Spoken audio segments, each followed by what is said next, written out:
चौधरी वीरेंद्र सिंह का audio viral हुआ है। ऑडियो में बेटे के लिए हिसार सीट सेफ बता रहे हैं चौधरी वीरेंद्र सिंह। पूर्व केंद्रीय मंत्री, सोनीपत लोकसभा सीट पर चुनाव में हुड्डा से उनको डर है। ऑडियो में समर्थक से बात करते हुए सुनाई दे रहे हैं, कह रहे कि सोनीपत में हुड्डा गड़बड़ कर सकता है। वहां 5 एमएलए हुड्डा के हैं। हिसार से सांसद बृजेंद्र सिंह ने बीजेपी छोड़कर कांग्रेस ज्वाइन की है। बृजेंद्र सिंह को हिसार या सोनीपत सीट से पार्टी उम्मीदवार बना सकती है। इस बीच में चौधरी वीरेंद्र सिंह का ये ऑडियो वायरल हुआ है।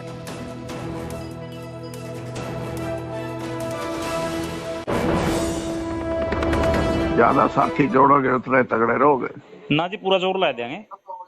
बिल्कुल। बाकी हिसार तक को ठीक रहेगा जी। सोनीपत जी हिसार अच्छा जी। अच्छा तो सोनीपत ठीक है, लेकिन ये हुड्डा जो है ना, हाँ जी, ये हुड्डा यार, हाँ जी, इसके एमएलए हैं 5 तो, और ये रोड कर के मतलब।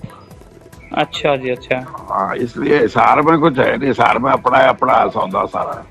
हाँ जी, हाँ हाँ। हिसार में जी जब तो कमा जी, हिसार तो बढ़िया रहेंगे जी। हाँ हाँ, देखते हैं, चलो देखो पार्टी क्या कहती है। ले आओ तो जी नीचे अपनी तरली तो पक्की होगी जी। बात तो तरली कौन सी? या विधानसभा वाली जी। विधानसभा वाली जी अपने विधानसभा। तो चिंता ना कर, ये थोड़ी कई करा के। अच्छा जी, हाँ ठीक है जी। ये ऑडियो वायरल होने के बाद चौधरी वीरेंद्र सिंह की तरफ से सफाई आई है। इस मामले में वीरेंद्र सिंह के पक्ष ने सफाई दी है। खुद वीरेंद्र सिंह ने नहीं, उनके पक्ष ने कहा कि न्यूज 18 से जो फोन पर बातचीत हुई उसके मुताबिक ये ऑडियो पूरी नहीं है। काट छांट कर ये वायरल किया गया। बीजेपी छोड़ने से पहले की ये बातचीत है। हाल ही में किसी से कोई इस तरह की बातचीत चौधरी वीरेंद्र सिंह की नहीं हुई है। ऑडियो में बेटे के लिए चौधरी वीरेंद्र सिंह हिसार सीट को सुरक्षित बता रहे हैं। सोनीपत लोकसभा सीट पर चुनाव में उन्हें हुड्डा का डर सता रहा है। अब इस ऑडियो पर चौधरी वीरेंद्र सिंह का पक्ष ये कह रहा है कि इस ऑडियो को पूरा नहीं दिया गया, बल्कि काट छांट की गई है। ये ऑडियो बीजेपी छोड़ने से पहले का है। उस वक्त ऐसी बातचीत हुई थी। कांग्रेस बृजेंद्र सिंह के ज्वाइन करने के बाद की ये बातचीत नहीं है। चंडीगढ़ से मेरे सहयोगी अंकित उदानी और जानकारी के साथ जुड़ गए हैं। अंकित, जो ऑडियो वायरल हुआ था चौधरी वीरेंद्र सिंह का, उसको लेकर आपकी बातचीत हुई थी, क्या कहा उनके पक्ष में, क्या सफाई दी गई, कब का ऑडियो है, किस तरह से वो बातचीत कर रहे थे, क्यों हुड्डा से डर सता रहा था? बिल्कुल, जिस तरह से उनसे बातचीत हुई है और उन्होंने कहा कि ये जो ऑडियो है, ये जो फोन की रिकॉर्डिंग है, बातचीत है, वो पुरानी है। और पुरानी भी वो बता रहे हैं कि जब गठबंधन में थे और बीजेपी और जेजेपी का गठबंधन था, वीरेंद्र सिंह भी बीजेपी में थे, उस समय की ऑडियो ये बताई जा रही है और पूरी ऑडियो नहीं है। तो बीच में से काट करके छोटा सा पार्ट जो ऑडियो का वायरल किया जा रहा है, तो ये उनका कहना था और बात कुछ और थी और उसको कहीं ना कहीं बदल दिया गया है। तो ऐसा उनका पक्ष था, लेकिन जिस तरह से आवाज है जो, वो कहीं ना कहीं वीरेंद्र सिंह की ही है। ये उन्होंने माना है कि वीरेंद्र सिंह ने ही कहा है। ये जो बातें कही गई है वे वीरेंद्र सिंह ने ही कही है और उससे वो इनकार नहीं कर रहे हैं। तो कहीं ना कहीं सफाई जरूर देता है आदमी जब कोई ना कोई ऑडियो वायरल होता है, लेकिन इससे साफ जाहिर हो रहा था कि वो हुड्डा से अभी भी डरे हुए हैं। शुक्रिया अंकित जानकारी के लिए। तो ऑडियो मान लिया है चौधरी वीरेंद्र सिंह ने कि ये उन्हीं का ऑडियो है, लेकिन जो बातचीत हुई है वो पूरी बातचीत नहीं सुनाई गई, बल्कि इसको काट छांट के पेश किया गया है, काटा गया है, उसके बाद इसको वायरल किया है। ऐसा कोई मतलब नहीं था। जो बातचीत हुई थी वो भी उस वक्त की है जब उनके बेटे हिसार से सांसद बृजेंद्र सिंह बीजेपी में ही थे, कांग्रेस ज्वाइन नहीं की।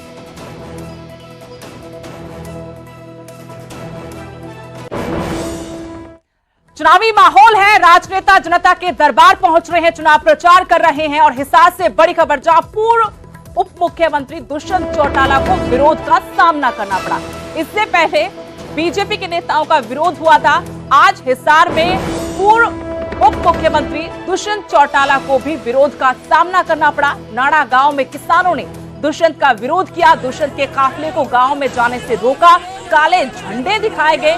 दुष्यंत से सवाल भी पूछा। किसान आंदोलन को लेकर दुष्यंत चौटाला से किसानों ने सवाल किए। दुष्यंत ने यहाँ पर कहा कि आप लोग राजनीति कर रहे हैं। ये जवाब सुनकर किसान और ज्यादा भड़क गए। दुष्यंत चौटाला की गाड़ी के सामने बैठ गए। इसके बाद दुष्यंत चौटाला दूसरी गाड़ी में बैठकर गांव पहुंचे। आपने इससे पहले देखा कि किस तरीके से हिसार में, फतेहाबाद में, रतिया में अशोक तंवर और रणजीत सिंह चौटाला का विरोध हुआ। आज दुष्यंत चौटाला नानोद के नाड़ा गांव पहुंचे तो उनको भी विरोध का सामना करना पड़ा। किसान आंदोलन से जुड़े हुए सवाल उनसे पूछ रहे थे। इसी बीच दुष्यंत भी कार से बाहर आए, बातचीत करने की कोशिश की, लेकिन दुष्यंत के एक जवाब से और ज्यादा किसान भड़क गए जब उन्होंने कहा कि आप लोग राजनीति कर रहे हैं।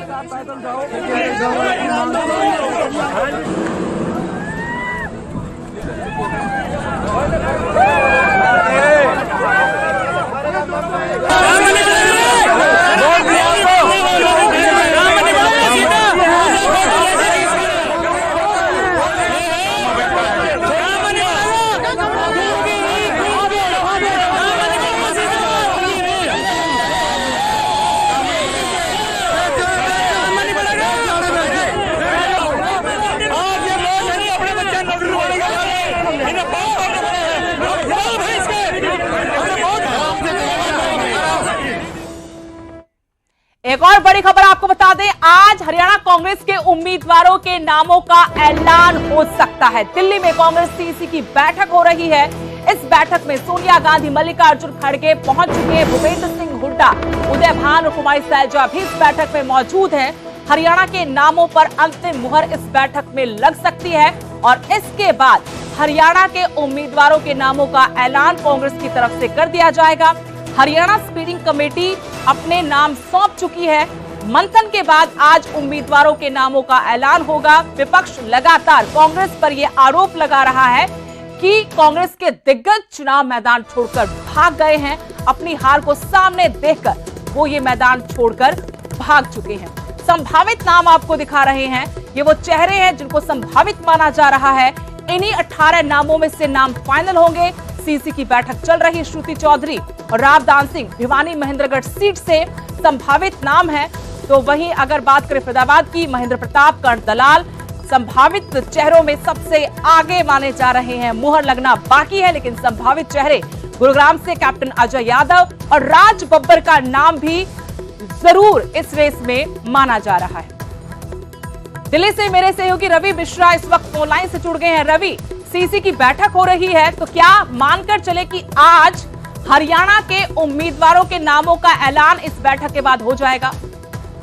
जी बिल्कुल, देखिए साफ तौर पर कयास लगाए जा रहे हैं कि आज देर शाम हरियाणा के लोकसभा उम्मीदवारों की घोषणा हो सकती है। आपको बता दूं कि अब से कुछ ही देर में, क्योंकि तमाम नेता पहुंच चुके हैं कांग्रेस मुख्यालय में, और अब से कुछ ही देर में तकरीबन 6 बजे केंद्रीय चुनाव समिति की बैठक होगी हरियाणा को लेकर, जिसमें तमाम जो प्रत्याशियों के नाम आए हैं उस पर आखिरी मोहर लग सकती है। आपको बता दूं कि तमाम बड़े नेता, शीर्ष नेता यहाँ पर मौजूद है।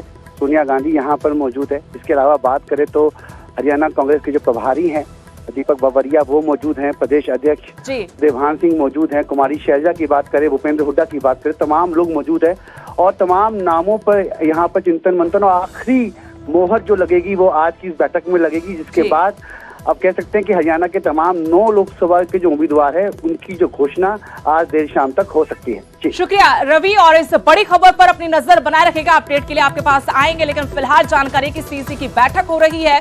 9 नामों पर आज मुहर लगेगी, यानी कांग्रेस अपने उम्मीदवारों के नामों का ऐलान आज कर सकती है।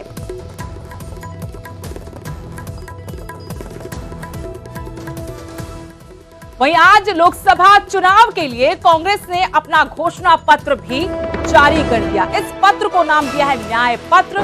न्याय पत्र में 25 गारंटियां कांग्रेस की तरफ से इस चुनाव को लेकर जनता को दी गई हैं, जो युवाओं पर, खासतौर पर कि युवाओं को 30 लाख सरकारी नौकरी दी जाएगी।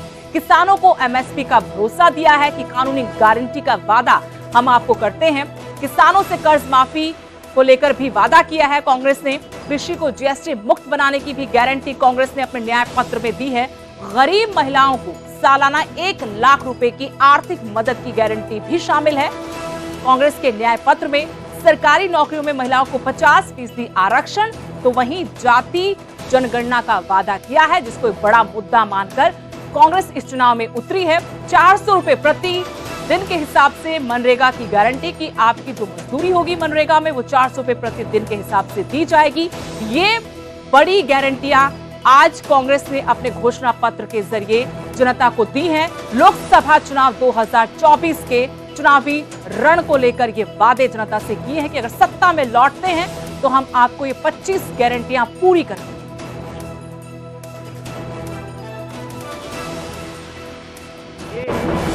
ये मैनिफेस्टो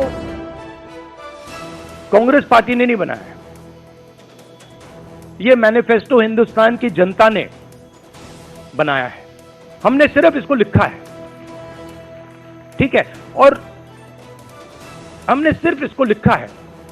जो किसानों ने हमें बताया, खारगे जी को बताया, मुझे बताया, बाकी नेताओं को बताया, वो हमने लिखा है।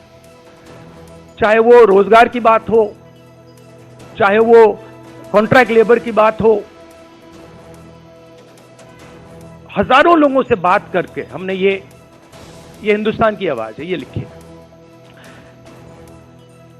मगर जो राजनीति में आज हो रहा है वो क्लियर है कि सब पार्टीज को नरेंद्र मोदी, ईडी, सीबीआई, इन इंस्टीट्यूशंस को कैप्चर करके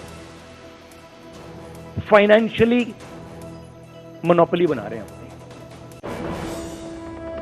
खबरों में आगे बढ़ते हैं। मुख्यमंत्री नायब सिंह सैनी ने सिरसा से पार्टी उम्मीदवार अशोक तंवर के लिए रतिया में रैली कर वोट मांगे। सीएम सैनी ने अशोक तंवर के हक में जनसभा की और कांग्रेस के घोषणा पत्र पर कटाक्ष किया। कहा कि आज कोई भी कांग्रेस की गारंटियों पर भरोसा नहीं कर रहा। 55 सालों के अंदर तो न्याय नहीं दे पाए। आजकल कांग्रेस गारंटियां दे रही है कि हमें वोट दो, हम गारंटी देते हैं, ये करेंगे, हमें वोट दो, हम गारंटी देते हैं, वो करेंगे। अरे जो 55 साल तक इस देश के ऊपर सत्ता में रहा हो, वोट लेने के लिए उसको गारंटी की आवश्यकता पड़ गई हो। आज कांग्रेस की गारंटी के ऊपर कोई विश्वास नहीं कर रहा। आज तो नरेंद्र मोदी की गारंटी के ऊपर विश्वास कर रहा है और देश नरेंद्र मोदी जी के साथ खड़ा है। 10 वर्षों के अंदर हर वर्ग की चिंता हुई है, हर व्यक्ति को मजबूत किया है, हर व्यक्ति को लगने लगा है कि ये सरकार मेरी है। ये विश्वास अगर जगा है, देश के 140 करोड़ लोगों में जगा है। कांग्रेस के लोग आजकल गारंटियां दे रहे हैं, ये इंडी गठबंधन, ये भ्रष्टाचारियों का टोला है और ऐसे ऐसे इसके अंदर भ्रष्टाचारी हैं कि जिनके ऊपर भ्रष्टाचार को लेकर के FIR दर्ज है।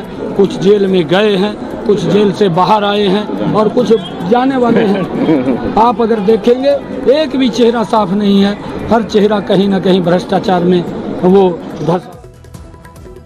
और वहीं पूर्व मंत्री ओम प्रकाश धनखड़ ने हुड्डा परिवार पर कटाक्ष किया है। हुड्डा परिवार को ओपी धनखड़ ने सीधे तौर पर चुनौती भी दी है।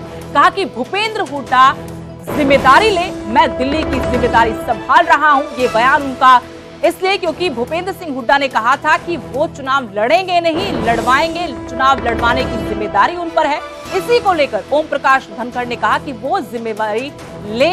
दीपेंद्र हुड्डा को लेकर कहा कि मैदान में उनको आ जाना चाहिए। डॉक्टर अरविंद शर्मा मैदान में है, अब वो भी मैदान में उतर जाएं। दुविधा में दोनों गए, ना माया मिली ना राम। ये कहावत के साथ उन्होंने हुड्डा परिवार पर तंज कसा है। कहा कि सभी वर्ग चाहते हैं कि उनके मुद्दे घोषणा पत्र में हो।